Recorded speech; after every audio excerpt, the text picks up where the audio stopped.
18 years, 73 world-class specialists, $2 million. Every single one of them failed. But when a rookie nurse walked in with a $5 tool and a memory from a dusty country clinic, the general's daughter screamed. A sound that didn't just echo through the halls of Walter Reed, it shattered a father's world. Stay with us until the end to see the moment the darkness finally broke. Before we begin, subscribe and tell us your city in the comments. Let's dive in. The sound of coffee brewing at 0600 hours was Serafina Sterling's sunrise. It had been for 6,570 days. 18 years measured not in calendar pages, but in the reliable, rhythmic thud of her father's combat boots descending the stairs. 13 steps, each one memorized, each one a promise that the morning had arrived, even if the light had not. Sierra stood at the kitchen counter of their quarters at Fort Liberty, her fingers tracing the braille labels she'd placed on every jar and container. Her world was organized with the same military precision as the infantry divisions her father commanded. She tell you it wasn't genetics, it was survival. The coffee pot beeped, 3 short pulses. She had programmed it that way because 2 pulses sounded too much like the microwave, and in a world of shadows, every sound had to be a distinct map. She reached out, her hand finding the handle of the mug exactly where she had left it. "You're early, Dad," she said, her voice soft but steady. General Silas Sterling stopped on the 12th step. He was a man who had stared down insurgencies and navigated the highest stakes of national security, but in the presence of his daughter, he felt like a recruit on his first day of basic training. He looked at her, standing there in the dim kitchen light, her eyes clear but unfocused, beautiful but distant. "Routine is the soul of discipline, Sierra," he replied, his voice a low rumble.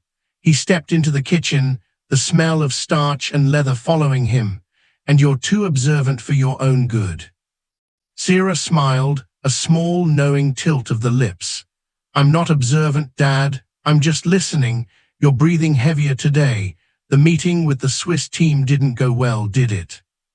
The general didn't answer immediately. He couldn't. How do you tell your daughter that specialist number 73, the most renowned ophthalmic surgeon in Western Europe, had just looked him in the eye and told him he was chasing a ghost?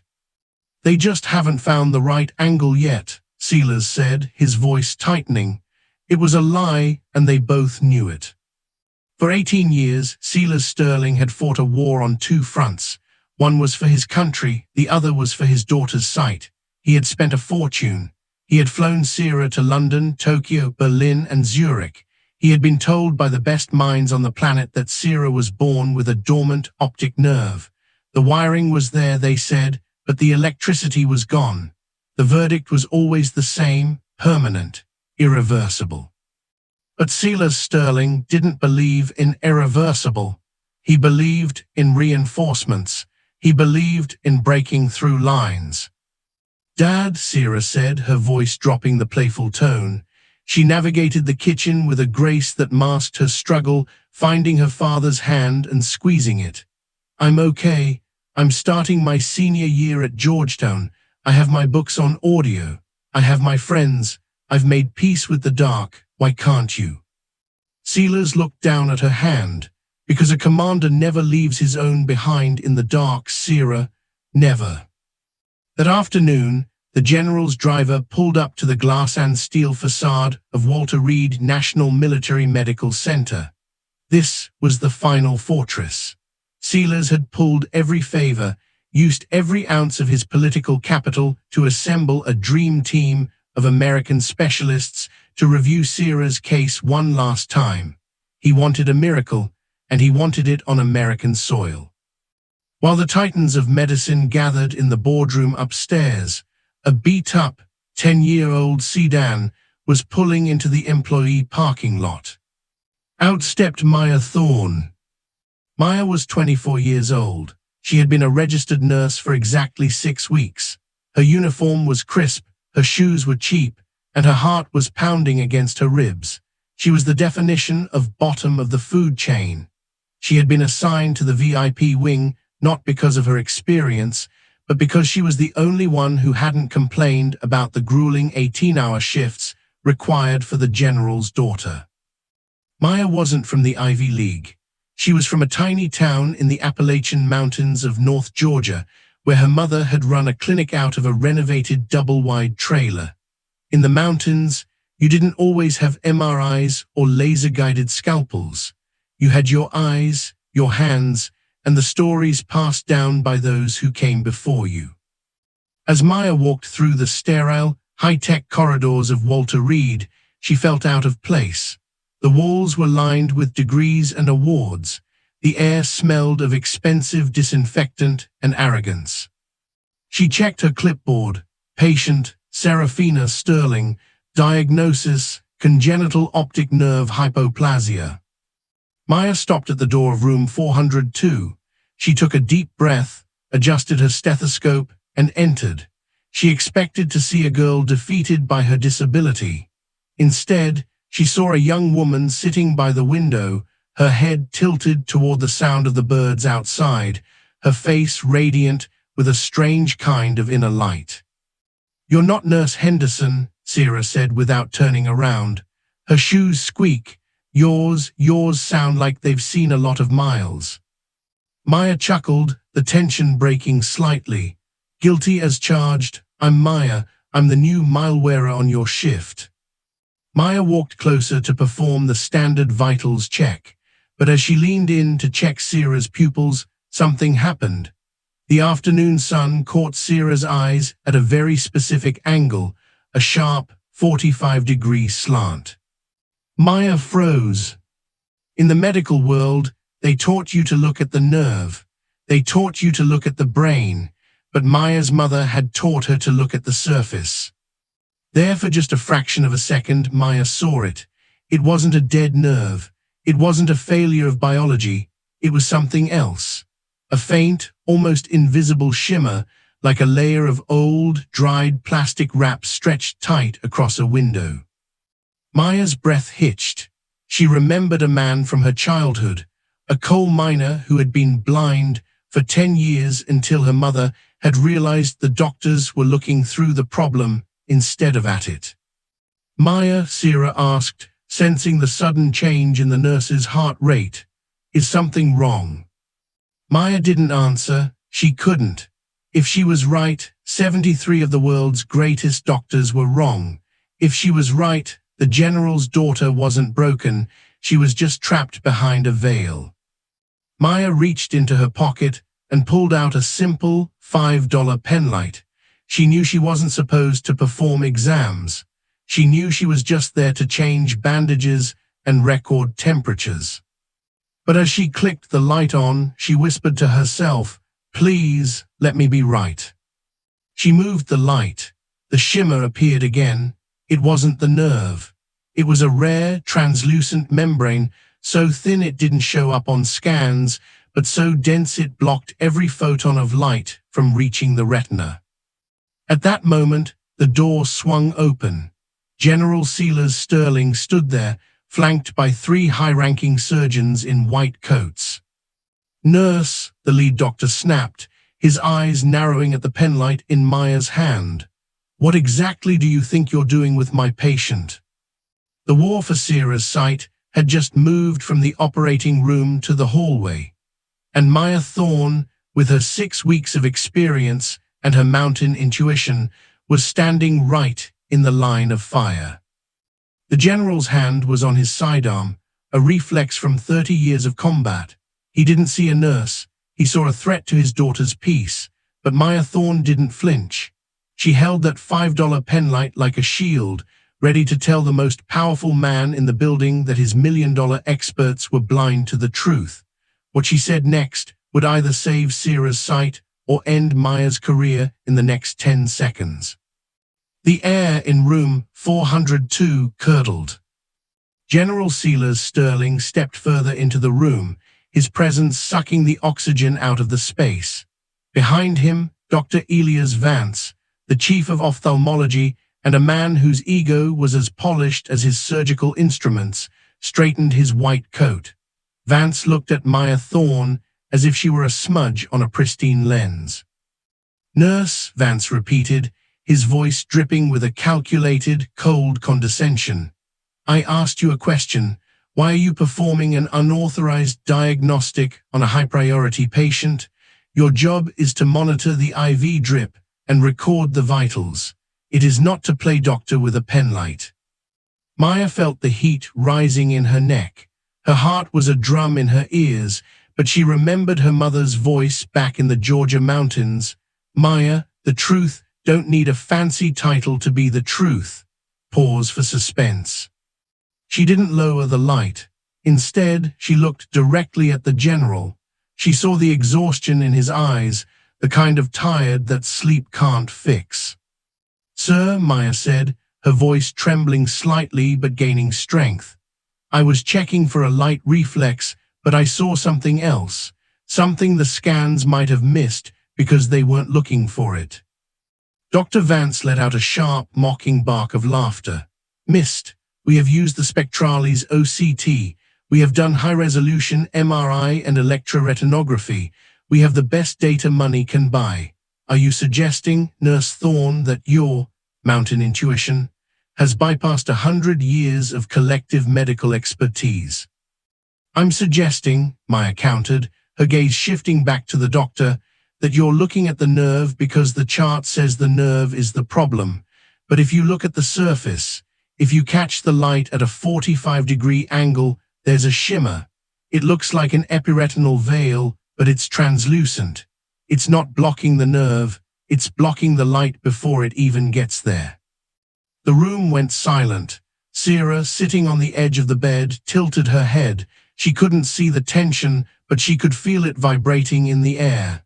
"A veil," she whispered. "Maya, what are you talking about?" "It's like a curtain, Sarah," Maya said softly, ignoring the doctor's glare.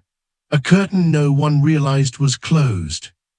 General Silas Sterling took a step closer to Maya. He was a man who lived by the chain of command. He respected experts, but he also knew when a soldier on the front lines saw something the generals in the bunker did not. "Show me," Silas commanded. "General, this is absurd," Vance interjected, stepping forward. "She is a trainee. She is wasting your time and giving the girl false hope. It's cruel." "I said," Silas's voice dropped to a dangerous, low frequency that made the windows rattle, "show me." Maya's hand shook as she raised the penlight. She positioned herself where the afternoon sun hit the bed. "Sarah, look toward the sound of my voice. Keep your eyes steady." Maya clicked the light. She moved it slowly, searching for that needle in the haystack. For a moment there was nothing. Then there, a microscopic glint, a ripple in the clear part of the eye that shouldn't have been there. It was so faint that if you weren't looking for a physical obstruction, you'd swear it was just a reflection of the room. Silas leaned in. His eyes, trained for decades to spot movement in the tree line, locked onto the shimmer. "I see it," the general whispered. Vance scoffed, stepping in to look. He peered for a second, then shook his head dismissively. "That's a common corneal reflection, General. It's basic physics. It means nothing. Nurse, put that toy away and exit the room. Now." Maya felt the crushing weight of the institution pressing down on her. Vance wasn't just a doctor, he was the authority. If she pushed further, she'd be escorted out by security. Her career would be over before it started. Her mother's sacrifices back home would be for nothing. "Sir," Maya said, turning to Vance, "in my mother's clinic we had a patient, a man who'd been blind for a decade after a chemical flash. Everyone said his nerves were fried, but it turned out he had a rare form of protein buildup that formed a perfect, clear film over the lens. It's called the ghost membrane. It doesn't show up on ultrasound because it has the same density as the surrounding tissue. You have to see it." Vance's face turned a deep shade of red. "I will not have a first-year nurse lecture me on pathology. General, I must insist. This is a violation of protocol. This girl is dangerous." Silas looked at Maya. Then he looked at his daughter, who was reaching out her hand, trying to find the light Maya had been talking about. For 18 years, Silas had trusted the experts. He had trusted the titles and the degrees. And for 18 years, his daughter had lived in a tomb of shadows. "Dr. Vance," the general said, his voice cold and final, "leave us." Vance blinked, stunned. "General." "Out," Silas ordered, "and take your team with you. I want to talk to the nurse. Alone." The doctors filed out, the air of the room shifting as the door clicked shut. The silence that followed was heavy. Maya stood there, her heart still racing. She felt like she had just survived a direct hit. "Nurse Thorne," Silas said, turning to her, "you realize what you've done? You've challenged the top eye surgeon in the U.S. military. If you're wrong, if you're giving my daughter a reason to hope, and it turns out to be a corneal reflection, I will make sure you never work in a hospital again, not even as a janitor." Maya looked at Sierra. The girl's hand was still hovering in the air, searching. "I know the risk, General," Maya said, her voice now like steel. "But I'm not wrong. The experts are looking for a broken machine. I'm looking at a window that's been painted shut." Sierra spoke up then, her voice small but clear. "Dad, for the first time in 18 years, someone isn't talking about my condition. They're talking about a curtain. Please, let her try to open it." Silas Sterling looked at the two young women. He was a man of war, but he knew that sometimes the greatest victories aren't won with an army. They're won by a single person brave enough to see what everyone else chose to ignore. "We have 24 hours before the board meets to have you reassigned, Maya," Silas said. "Use them. Find me proof that will stand up in an OR. Because tomorrow, we either open that curtain or we lose everything." 24 hours. That's all the time Maya Thorne had before the most powerful medical board in the country scrubbed her from the system. But the proof she needed wasn't in a textbook or a multi-million-dollar lab.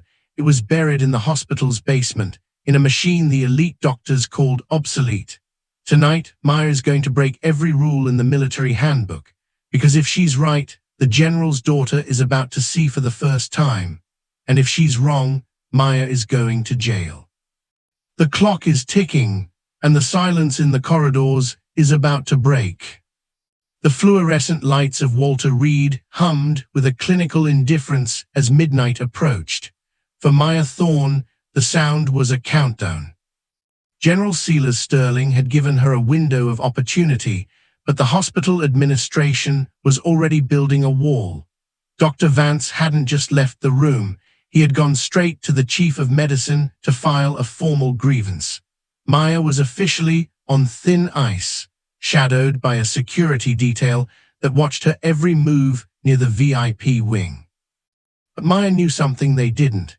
She knew that high-tech scans like the Spectrali's OCT, the pride and joy of Dr. Vance, were designed to look through clear structures to see the nerve. They were too advanced to see something as simple as a physical veil. To find the ghost membrane, she needed something cruder. She needed a high-frequency ultrasound biomicroscope, a machine that had been moved to the obsolete storage in the basement 3 years ago. Maya slipped out of the nurse's lounge, her heart hammering against her ribs like a trapped bird. She didn't head for Sierra's room. Instead, she took the service elevator to floor B2. The basement smelled of dust and damp concrete. It was a graveyard for medical history. Maya navigated through rows of covered equipment until she found it, a bulky beige unit draped in a gray tarp. It was the UBM 800. "Still here," she whispered, her breath hitching. She plugged it in. The machine groaned, its internal fans whirring to life with a mechanical protest. The screen flickered, a dull green glow illuminating Maya's determined face. This machine didn't use light, it used sound waves, and sound waves didn't care if a membrane was clear. They only cared if it was solid. But there was a problem. She couldn't bring the machine to Sierra, and she certainly couldn't bring the general's daughter to a dusty basement without being caught. Suddenly, the heavy steel door at the end of the hall creaked open. Maya froze. She dived behind a stack of old hospital beds, her hand clamped over her mouth to stifle her breathing. The rhythmic click-clack of polished shoes echoed off the concrete. "I know you're down here, Nurse Thorne." The voice was low, authoritative, but it wasn't Vance. Maya peeked through the metal bars of the bed frame. Standing in the center of the room was General Silas Sterling. He wasn't in his dress blues anymore. He was in a dark, tactical jacket, looking less like a bureaucrat and more like the shadow warrior he had been for 30 years. Maya stepped out, her hands raised. "General, I can explain." Silas looked at the ancient machine. "My security detail said you skipped your break and headed for the sublevels. In my experience, people only go to the basement for 2 reasons: to hide or to find a weapon. Which is it, Maya?" "It's a weapon, sir," Maya said, pointing to the flickering green screen. "This machine is old, it's dumb, but it sees density, not light. If I can get Sierra in front of this probe, I can show you the veil. I can prove it's not her brain that's failing, it's just a physical barrier." Silas walked over to the machine, his eyes scanning the controls. "Vance is upstairs right now drafting your termination papers. He says you're a myth maker. He says you're giving a blind girl a reason to hate the light when it never comes." "And what do you say, General?" Maya asked, stepping closer. "You've led men into battles where the odds were 0. Why is this any different?" Silas was silent for a long moment. He thought of Sierra's smile, the way it always seemed a little bit forced, a little bit tired. He thought of the millions he'd spent chasing ghosts. "My daughter is a Sterling," Silas said finally. "We don't fear the truth, we only fear the what if. If there is a 1% chance that you are right, and I let them fire you tonight, I will have failed my most important mission." He checked his watch. The shift change is at 0200. The security cameras in the East Corridor have a 4-second blind spot during the digital reset. I'll bring her down. You be ready. "General," Maya called out as he turned to leave, "if we do this and I'm wrong, you'll lose your reputation. They'll say you've lost your mind." Silas didn't turn around. "I lost my mind the day my daughter was born, and I couldn't look into her eyes, nurse. Everything else is just details." The next hour was a blur of adrenaline. Maya prepped the ultrasonic gel, her fingers trembling. At exactly 0200, the basement door opened again. Silas appeared, supporting Sierra. The girl looked terrified but exhilarated. "Maya," Sierra whispered, "where are we? It smells like old paper and oil." "We're in the room where we find the answers, Sierra," Maya said, getting her to a chair. "I'm going to put a small probe against your eyelid. It won't hurt, it's just going to hum." Maya applied the gel. She looked at the general, who stood like a statue, his hand resting on the hilt of his resolve. Maya pressed the probe to Sierra's left eye. The screen on the UBM 800 flared with static. Maya adjusted the gain. Slowly, the internal structure of the eye began to take shape in grainy, black and white waves. Come on," Maya muttered. She moved the probe to the 45-degree angle she'd seen with the penlight. Suddenly, a sharp, white line appeared on the screen. It was separate from the cornea. It was separate from the lens. It was a thin, jagged horizontal streak hovering just millimeters above the iris. Maya's breath left her in a rush. "There." Silas leaned over the screen. "What am I looking at?" "That white line," Maya pointed, her finger shaking. "That shouldn't exist. That is a calcified protein sheet. It's as solid as a piece of parchment paper. Sierra isn't blind because her nerves are dead, General. She's blind because she's been wearing a blindfold inside her eyes for 18 years. Sierra's hand went to her face. "You mean It's real, there's something there. It's real, Maya cried, a tear of relief hitting her cheek. And if it's solid, it can be removed. Not so fast. The voice came from the shadows of the doorway. The lights in the basement flickered as Dr. Elias Vance stepped into the room, followed by two armed hospital guards. He held a tablet in his hand, his face a mask of cold fury. "General Sterling, I expected better of you," Vance said. "Nurse Thorne, you are under arrest for the unauthorized transport of a patient and practicing medicine without a license. Guards, take her." The general stepped in front of Maya, his chest out, his eyes turning into flint. "You'll have to go through me first, doctor, because we just found the curtain, and tomorrow morning we're going to pull it back." The general didn't reach for his rank, he reached for the truth. But Dr. Vance had something more powerful than a silver star. He had the law of the hospital. As security moved in to drag Maya away, the grainiest image in medical history was flickering on a basement screen, a line of white protein that proved everyone was wrong.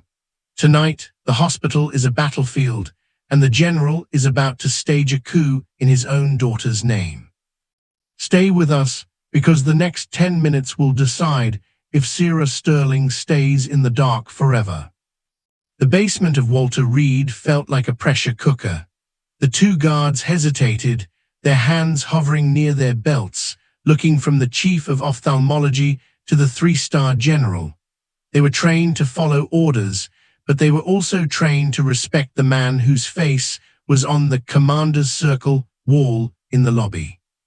"I said take her," Vance hissed, his face pale with a mixture of rage and fear.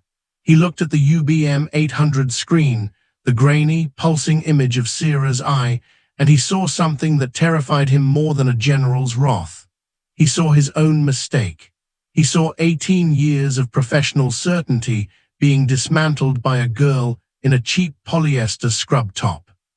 "Stand down," Silas Sterling commanded. It wasn't a request.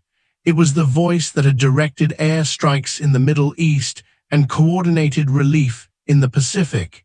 It was a voice that moved mountains. The guards took a half-step back. "General," Vance said, his voice trembling as he tried to regain control, "this is a breach of every medical and legal protocol. You have taken a VIP patient into a non-sterile, unmonitored environment. You are using decommissioned equipment. If anything happens to your daughter here, it's not just her sight at risk, it's her life. I am the chief of this department. I am the one the president calls when he has a migraine. You are listening to a nurse who hasn't even finished her probationary period." Maya stepped forward, the green glow of the monitor reflecting in her eyes. "Dr. Vance, look at the screen. Forget my rank, forget my experience. Look at the acoustic shadow at the 45-degree mark. You know what that is. You've seen it in textbooks under rare complications. It's a calcified epiretinal shield." "It's an artifact," Vance shouted, "a ghost image from an uncalibrated machine." Sierra, still seated in the chair, reached out. Her hand found Maya's arm. "Dad," she said, her voice cutting through the shouting like a knife through silk. "Stop." The room went quiet. "I've spent my life being a VIP patient," Sierra said, her sightless eyes fixed on the sound of her father's breathing. "I've spent my life listening to chiefs and specialists tell me why I should be grateful for the dark. But Maya is the only person who hasn't talked to me like I'm a broken radio. She's talking to me like a window. If she sees a curtain, I want it open." Silas looked at his daughter, then at Maya, then finally at Vance. "Doctor, you have two choices. You can go upstairs, prep OR5, and gather your best surgical team. You will perform the procedure to remove this membrane under Nurse Thorne's direction. Or I will call the Secretary of Defense, have this entire wing put under military lockdown, and I will bring in a civilian team from the outside to do it for you. Either way, that curtain comes down at dawn." Vance's jaw tightened. "You're asking me to perform an experimental surgery based on the hunch of a trainee, No surgeon in this building will touch her. It's a career killer. Then I'll do it, a voice called out from the doorway. A woman stepped into the light. Dr. Elena Rodriguez, a senior attending surgeon who had been quiet during the earlier rounds. She had been watching the monitor from the shadows.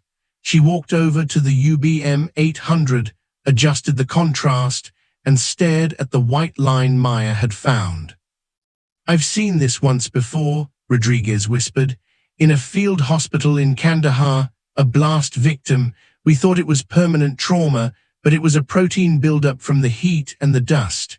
We called it the glass blindfold." She looked at Maya with a newfound respect. "You have a hell of an eye, nurse." Rodriguez turned to the general. "I'll operate, but Vance is right about one thing. The board will try to stop us the second we move her toward the surgical suite. We need to move fast." The plan was set into motion with the precision of a night raid. Silas stayed with Sierra, while Maya and Dr. Rodriguez began the frantic process of prepping the necessary tools.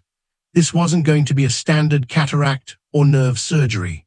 They needed microforceps and a specialized enzyme to dissolve the glue holding the membrane to the iris, tools that were kept in the high-security pharmacy. Maya ran through the halls, her heart hammering. She wasn't just a nurse anymore. She was a scout in enemy territory. She knew that Vance was likely on the phone with the hospital's board of directors, trying to get an emergency injunction to stop the procedure. She reached the pharmacy, her ID badge swiping with a satisfying beep. She grabbed the supplies, her hands steady despite the adrenaline. But as she turned to head back to the elevators, she saw them. 3 men in dark suits, the hospital's legal and security leadership, accompanied by Dr. Vance. They were blocking the path to the surgical wing. "Nurse Thorne," the lead man said, holding up a piece of paper. "This is a cease and desist order. You are to surrender those supplies and come with us to the administrative offices. The Sterling case is officially under a medical hold, pending a psychiatric evaluation of the general's fitness to make decisions for his daughter." Maya gripped the tray of surgical tools. She looked at the clock on the wall. 03:45. In 2 hours, the sun would rise. In 2 hours, the general expected his daughter to see the dawn. "You're not protecting Sierra," Maya said, her voice low and dangerous. "You're protecting your reputations. You'd rather she stay blind than admit a nurse found what you missed." "We are protecting the integrity of this institution," Vance said, stepping forward. "Now give me the tray." Maya looked behind them. She saw a shadow moving in the distance, the tall, unmistakable silhouette of General Silas Sterling. He wasn't alone. He was accompanied by 4 members of his personal security detail, active-duty Marines. The general didn't say a word. He simply walked toward the blockade. The Marines didn't draw weapons, but their presence was a wall of muscle and duty that the suit-wearing administrators couldn't match. "The patient is being moved to OR5, Silas said, his voice echoing in the sterile hallway. "Any person who attempts to interfere with a medical procedure ordered by the family and supported by an attending surgeon will be detained under military jurisdiction for obstructing the welfare of a high-ranking officer's dependent." The lead administrator's face went white. "You can't do that. This is a federal hospital, but it's not a combat zone." "For my daughter," Silas said, stepping inches from Vance's face, "everywhere is a combat zone." The Marines moved forward, gently but firmly parting the administrators like a wave. Maya ran through the gap, the surgical tray held tight to her chest. As the doors to OR5 hissed open, Maya saw Sierra being wheeled in. The girl was pale, her eyes covered in a temporary bandage. "Maya," Sierra called out, her voice trembling. "I'm here, Sierra," Maya said, taking her hand. "The tools are here. The surgeon is ready." Are you sure? Sarah whispered. What if it's just more dark on the other side? Maya leaned in, whispering into her ear. The light is already there, Sarah. We're just moving the curtain. But as the anesthesia began to take hold, the red emergency light above the door began to flash. The board hadn't given up. They were calling the police. They were calling the press. The battle for the light was about to become a war of the worlds.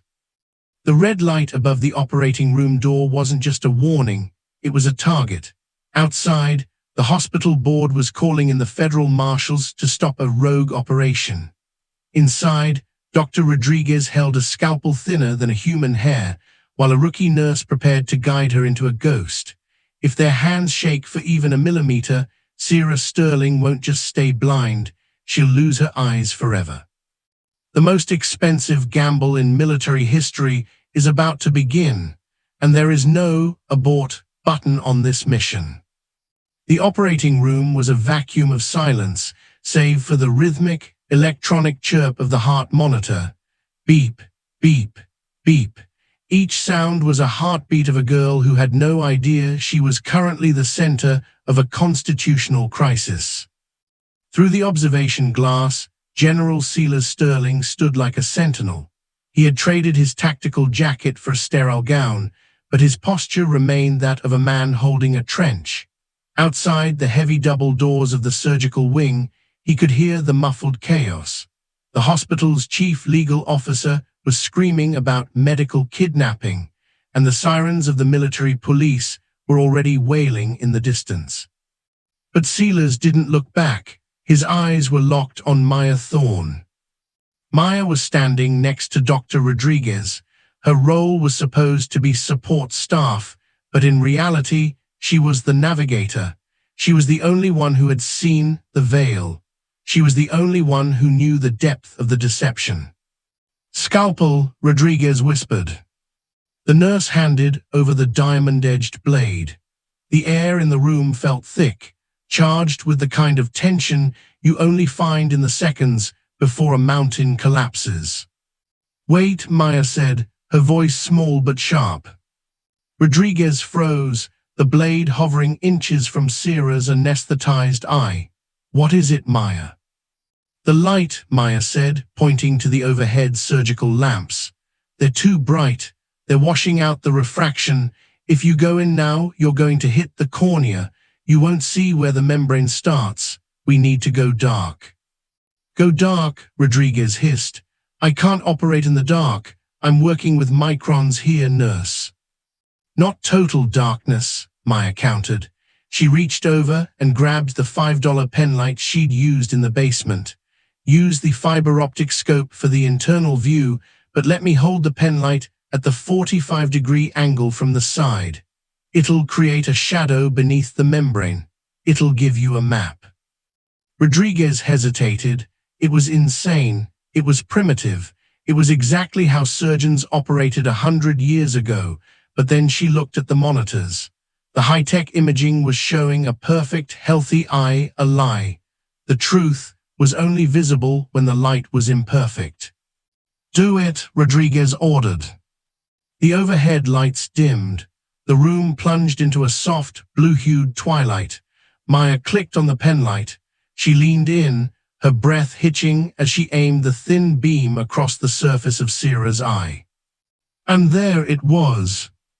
Under the low-angle light, the ghost membrane finally revealed itself. It looked like a sheet of frost on a winter window, jagged, translucent, and incredibly tight. It wasn't just covering the eye, it was suffocating it. My God, Rodriguez whispered, her eyes widening behind her surgical loops. Vance wasn't just wrong, he was blind. This thing it's like a second skin. It's calcified protein, Maya explained, her hands steady as a rock despite the sweat trickling down her back. The enzymes we grabbed from the pharmacy, we need to inject them at the 3 o'clock position. It'll loosen the glue at the edges. Then you can peel it. As Rodriguez picked up the micro-syringe, the double doors of the OR suite burst open. 2 military police officers and Dr. Vance charged into the scrub room. "Stop this immediately," Vance roared, his voice amplified by the sterile acoustics. "I have a direct order from the Surgeon General. Dr. Rodriguez, step away from that table, or you will be court-martialed before the sun goes down." The general didn't move. He didn't even turn his head. "Step back, Doctor," Silas said, his voice a low, lethal growl. "General, you are out of line," Vance shouted, trying to push past the general. "This nurse has manipulated you. She's a fraud from the backwoods who's convinced you to mutilate your own daughter." One of the MPs reached for Rodriguez's arm. "Don't touch her," Silas said. In one fluid motion, the general stepped between the MP and the operating table. He didn't draw a weapon. He didn't need to. He simply used his physical presence to create a boundary that no one dared cross. "I am the legal guardian and the commanding officer of this district," Silas said, his eyes burning with a fire that made the MP flinch. "This procedure is being filmed. If you interfere with a life-altering surgery, I will personally see to it that you are charged with criminal negligence and assault. Now, stay in the scrub room and watch. Watch what your expertise missed for 18 years. Vance stopped. He looked through the glass. He saw the dim room. He saw the $5 penlight in the hands of a rookie nurse. And then he saw the monitor. He saw the white, frosted veil beginning to lift. Inside the OR, Maya was focused only on the light. "Easy, easy," she whispered. Rodriguez was using the microforceps now. She had injected the enzyme, and the edges of the membrane were beginning to curl. It was a delicate, agonizing process. If she pulled too hard, she'd tear the iris. If she was too slow, the enzyme would dissipate and the veil would reattach. "It's stubborn," Rodriguez muttered, her forehead glistening with sweat. "It's been there too long, Maya. It's part of her." "It's not part of her," Maya insisted. "It's just a cage. Keep going. The light is showing you the way." Suddenly, there was a faint click. A sound no one but the surgeon and the nurse could hear. The sound of 18 years of darkness giving way. "I have a corner," Rodriguez whispered, her voice trembling with excitement. "I have the edge, Maya, look." On the monitor, the frost was beginning to peel back. Beneath it, for the first time in Silas Sterling's life, the deep, rich brown of her iris was exposed to the light. It was vivid. It was healthy. It was hungry for the world. But just as Rodriguez prepared for the final pull, the hospital's power grid flickered. The emergency alarms began to blare. The hospital's smart system, triggered by the administration to force a lockdown, began to cycle the power to the surgical wing. The monitors went black. The fiber optic scope died. The room went into total, pitch-black darkness. "I can't see," Rodriguez cried out, her forceps still buried deep in the delicate structures of Sierra's eye. "Maya, if I move, I'll blind her for real." In the dark, there was only one thing still shining. Maya's $5 penlight. "I've got you, Doctor," Maya said, her voice steady in the blackness. "Follow the light, just follow the light." The power was cut. The monitors went dark. The hum of the life support systems died into a chilling silence. In the middle of the most delicate surgery in the world, Dr. Rodriguez was holding a scalpel inside a girl's eye, and she couldn't see a thing. But in the shadows, a single, flickering beam of light remained. A $5 penlight held by a rookie nurse who refused to blink. If Maya's hand shakes even a fraction of an inch, the light dies and Sierra stays in the dark forever. The hospital is under lockdown, but the light is still fighting. The darkness in operating room 5 was absolute. It wasn't the soft darkness of a bedroom at night. It was the suffocating, heavy blackness of a tomb. For a moment, the only sound was the shallow, panicked breathing of the surgical team. Dr. Rodriguez sat frozen, her fingers locked around the microforceps. She was a woman of science, a woman who relied on billion-dollar arrays of sensors and high-definition screens. Now she was a pilot flying a plane with no cockpit windows. "Don't move," Maya whispered. Her voice wasn't trembling. It was the voice of the mountains, steady, grounded, and familiar with the shadows. Maya's thumb pressed the clicker on her plastic penlight. A narrow, yellow beam cut through the void. It wasn't the brilliant, sterile white of the hospital's LED systems. It was a warm, old-fashioned glow that smelled of batteries and determination. She aimed it. The beam hit Sierra's eye at that same 45-degree angle. The ghost membrane, now half-peeled and fluttering like a tiny, translucent wing, cast a sharp shadow against the iris. "I can see the edge," Maya said, her voice a calm anchor in the storm. "Doctor, follow the shadow. Don't look at the tissue, look at where the light stops. You have 3 millimeters of clearance to the left." Through the observation glass, General Silas Sterling felt the world stop. He couldn't see the monitors anymore. He could only see the silhouette of the nurse, leaning over his daughter, holding a light like it was the only thing keeping the universe from collapsing. Outside the doors, the chaos reached a fever pitch. "Open this door," Dr. Vance's voice was muffled but unmistakable. "The backup generators are being rerouted to the ICU. This wing is unsafe. You are endangering the patient." Silas turned his back to the surgery and faced the door. He didn't have his sidearm, but he had 30 years of command. He slammed the manual deadbolt home, the heavy iron clanking with a sound of finality. "The only thing endangering my daughter is your pride, Vance," Silas roared back. "Stay out of my sight." Inside the OR, the heat was rising. Without the climate control, the air was becoming stagnant. Sweat was pouring down Dr. Rodriguez's face, stinging her eyes behind her goggles. I can't get a grip on the final anchor," Rodriguez gasped. "The membrane is too slippery. I need the suction tool, but the power is out. I have to do it manually, but I can't see the depth." Maya didn't hesitate. She knew that if they waited for the power to return, the eye would begin to swell. The window would close. "Use the gravity-fed saline," Maya instructed. "If we flush the eye now, the water will get under the flap. It'll lift the membrane just enough for you to grab it with the blunt-nosed tweezers." "That's not protocol," Rodriguez argued, her voice tight with stress. "Protocol is for people who have power," Maya shot back. "Right now, we have water and light. Use them." Maya reached over with her free hand and tilted the saline bag.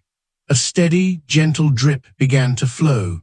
The clear liquid pooled in the ocular cavity. Maya adjusted the penlight, and the refraction through the water acted like a magnifying glass. The white, calcified veil shimmered. It lifted. "There," Rodriguez whispered. She reached in. The tweezers closed.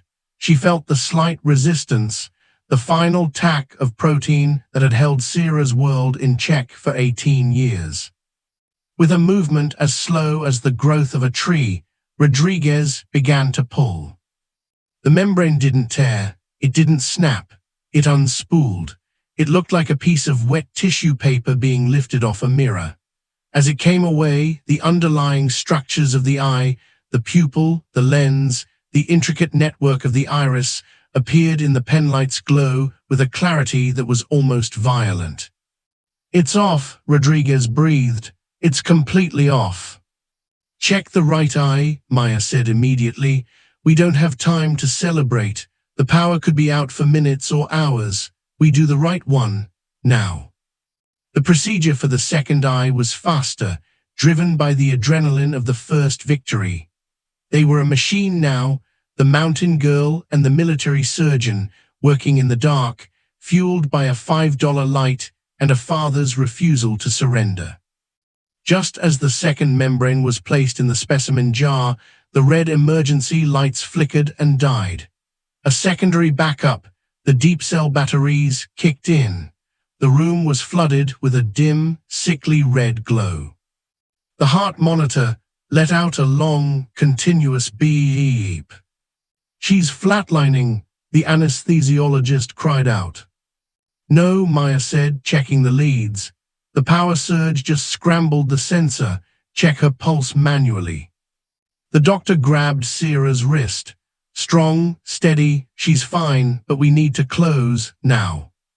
As Rodriguez began the final sutures, microscopic stitches that would dissolve over time, the sound of a heavy battering ram hit the OR doors. "Thud!" The door groaned. "Thud! This is the military police. We are breaching." Silas Sterling stood his ground. He didn't look at the door. He looked at the table. "Is it done?" he asked, his voice echoing through the red-lit room. Dr. Rodriguez stepped back from the table, her hands raised, covered in the evidence of her defiance. She looked at Maya, then at the general. "The curtain is gone, General," Rodriguez said, her voice cracking with emotion. "The windows are clear." The door burst open. The room was flooded with flashlights and armed men. Dr. Vance pushed through the crowd, his face a mask of triumph. "Secure the room," Vance ordered. "Arrest the nurse. General Sterling, you are being relieved of duty and placed under house arrest pending a psychiatric hearing." Maya felt the heavy hand of an MP on her shoulder. She didn't fight. She didn't look at the guards. She only looked at Sierra, whose eyes were now covered in soft, white gauze. "It doesn't matter what you do to me," Maya said, looking Vance directly in the eye. "Because in 6 hours, when those bandages come off, you're going to have to explain to the world why you fought so hard to keep her in the dark." Vance's expression faltered. He looked at the specimen jar on the tray, 2 small, shriveled pieces of white film floating in saline. For the first time, he saw the physical proof of his own failure. The general walked over to Maya, ignored the MPs, and placed a hand on her arm. "They can arrest us, Maya," Silas said, "but they can't put the veil back." General was in a holding cell. The nurse was being interrogated by the board, and in room 402, a young woman lay in a world of white gauze and absolute silence. The surgery was over, but the true test was only minutes away. If the light touches her retinas and they don't respond, Maya Thorne goes to prison and the general loses his stars. But if they do, the world of medicine will never be the same. The bandages are about to come off. Are you ready to see what happens next? The dawn didn't break over Walter Reed with a shout. It arrived with a cold, grey light that crept across the manicured lawns and the silent, high-security wings. In a small, windowless briefing room on the 4th floor, Maya Thorne sat under the hum of a single flickering light. Across from her sat 3 men in dark suits, the hospital's legal counsel and Dr. Elias Vance. Vance looked like a man who had aged 10 years in a single night. His tie was loosened, his eyes bloodshot, but his arrogance remained like a suit of rusted armor. "Do you realize the magnitude of what you've done, Nurse Thorne?" the lead attorney asked, tapping a thick file on the table. "You participated in an unauthorized, clandestine surgery on a high-value dependent of a 3-star general. You bypassed every safety protocol, used decommissioned equipment, and ignored a direct cease and desist order." Maya sat with her hands folded in her lap. She felt strangely calm. The adrenaline of the awe had faded, replaced by a deep, bone-weary certainty. "I didn't bypass the protocol for the sake of breaking rules," she said, her voice steady. "I bypassed it because the protocol was blind. Your sensors were looking for a broken engine. I was looking at a dirty windshield." "A dirty windshield?" Vance spat, leaning forward. "You're talking about the daughter of General Silas Sterling. You've turned a medical facility into a battlefield. The general is currently being detained in the commandant's office. You are facing charges of practicing medicine without a license and reckless endangerment.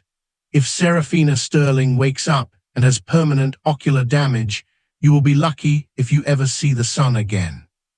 "And if she sees," Maya asked, her eyes locking onto Vance, "if she wakes up and sees the color of your tie, what then, Doctor?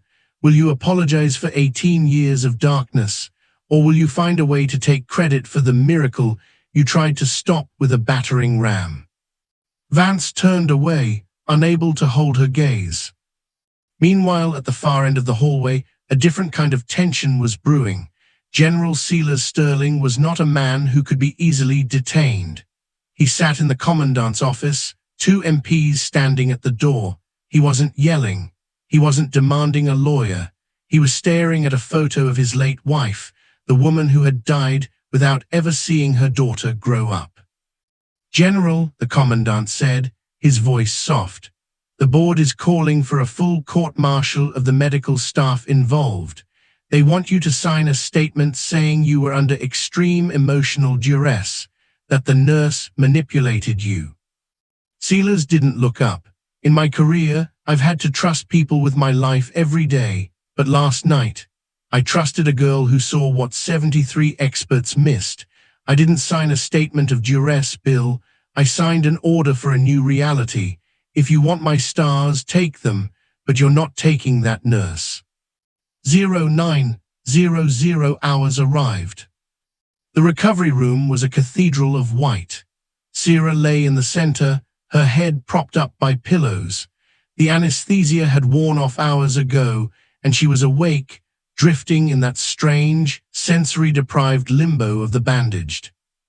Dr. Rodriguez entered the room.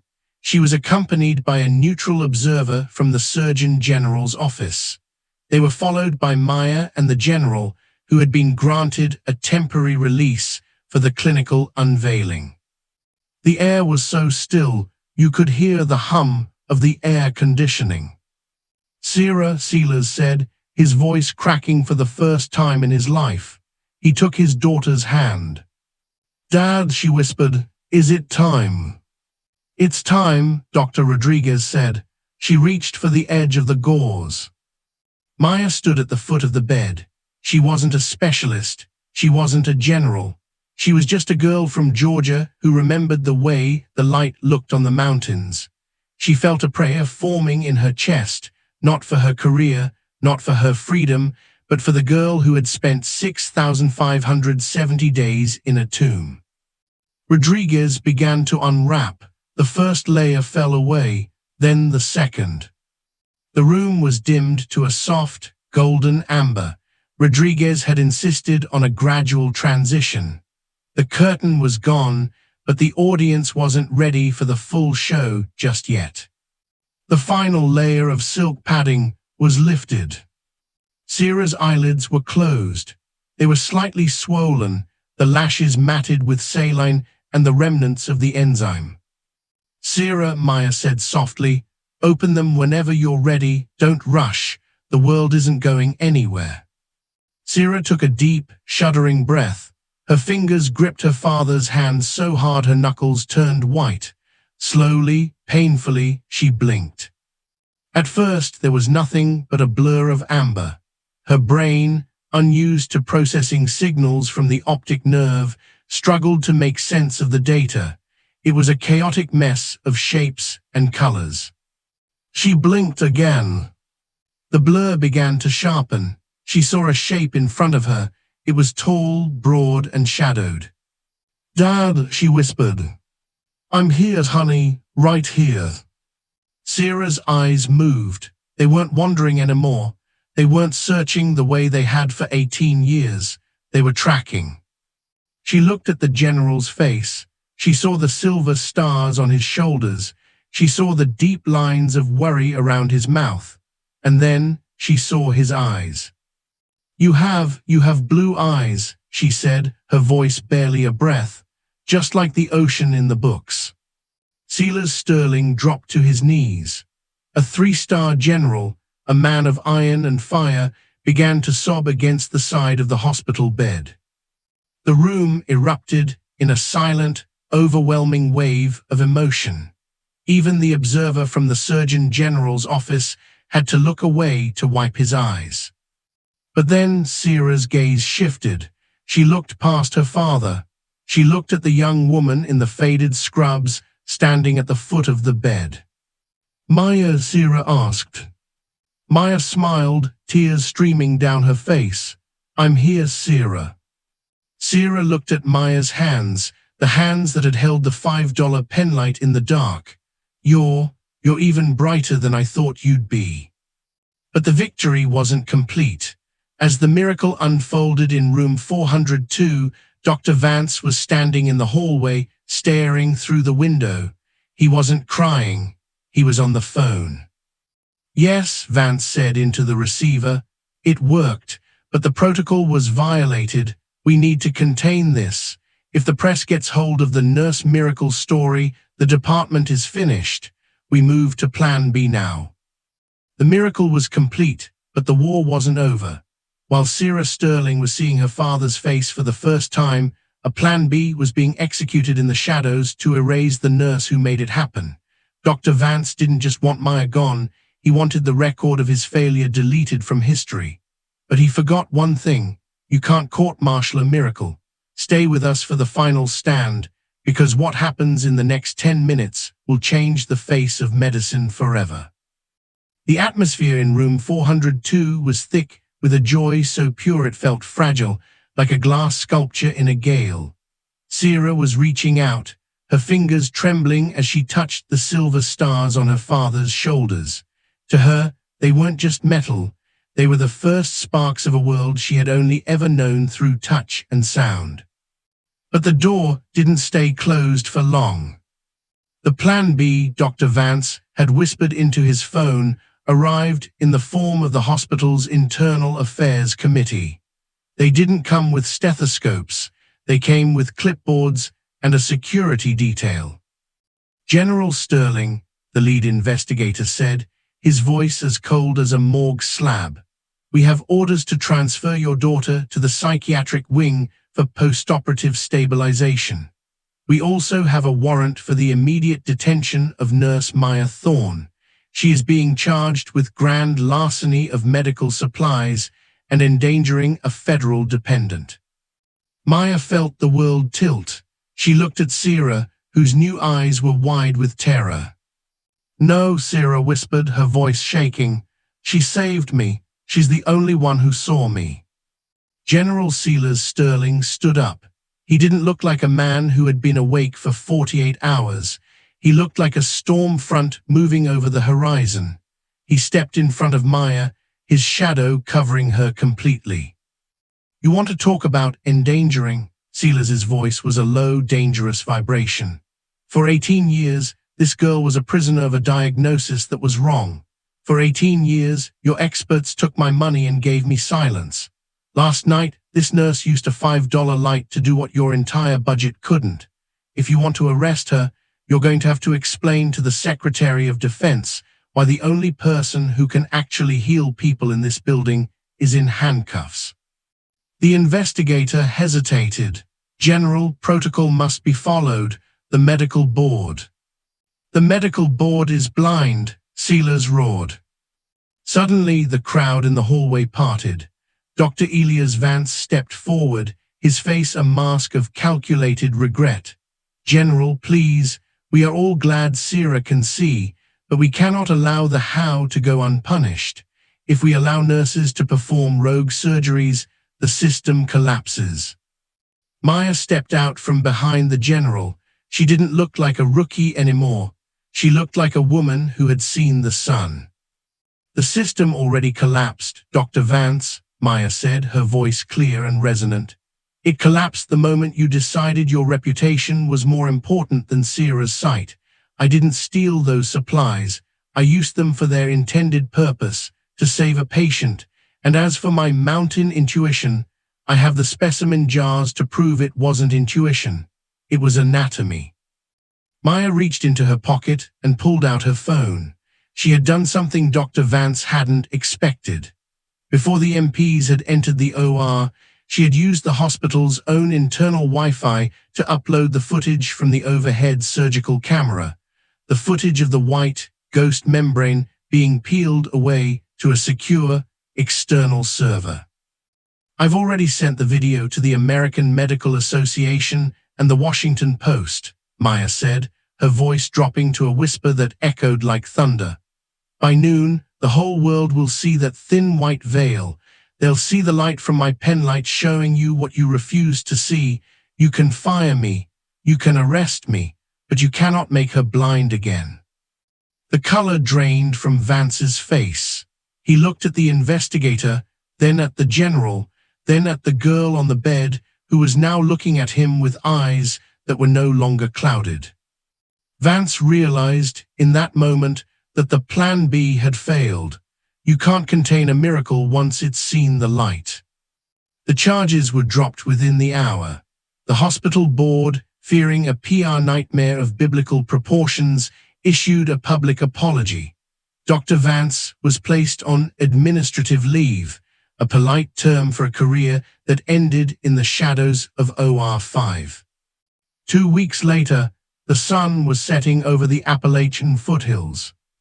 Maya Thorne stood on her mother's porch in Georgia, the smell of pine and red clay filling her lungs. She had been offered a full scholarship to medical school, funded personally by the Sterling family. But for now, she just wanted to hear the wind in the trees. A black SUV pulled up the gravel driveway. General Silas Sterling stepped out, followed by a young woman wearing a bright yellow dress, the color of the sun.